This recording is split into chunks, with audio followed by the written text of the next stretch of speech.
Malunggay juice for healthy living? Tara, gawa tayo! Hey guys, it's me, Chris. Dating mahirap pero ngayon mahirap pa rin, pero at least nagsusumikap. At dahil panay nga ang ulan, kaya hindi tayo makabilad ng malunggay para nga gumawa ng Kaya tea. Ngayon nga ay gumawa muna ako ng pamalit sa tea. Naman nga itong gagawin ko, pinagkaiba nga lang ay i-fridge ko siya dahil nga juice na siya. Dito nga ay hinugasan ko na yung kawali dahil nga pakukulaan natin yung malunggay. Pagkatapos nga ay hinugasan ko naman yung dahon ng malunggay. At saka ko naman ito nilagay sa kawali para nga pakuluan.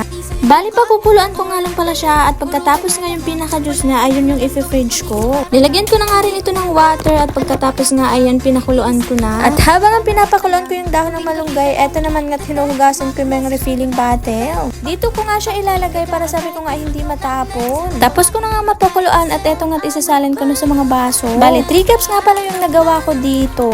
Pagkatapos ko nga maisalin ay hinalo-halo ko lang dahil nga nilagyan ko pa ito ng konting malamig na water. And after that ay na nga ni-refill ko na sa mga bottle. Eto na nga at ready to fridge na siya. And then, 4 bottles nga yung aking nagawa. And bali may isang baso naman nga na sobra kaya't ayan ininom na namin. Nanghingi din nga itong anak ko, akala niya nga ay juice kaya ayan pinagbigyan ko. Ayaw niya nga din sana ng lasa pero sabi ko nga ay ubusin mo yan. Kaya ayan, wala siyang nagawa kundi ubusin. So yun lang guys, see you on my next vlog, bye bye!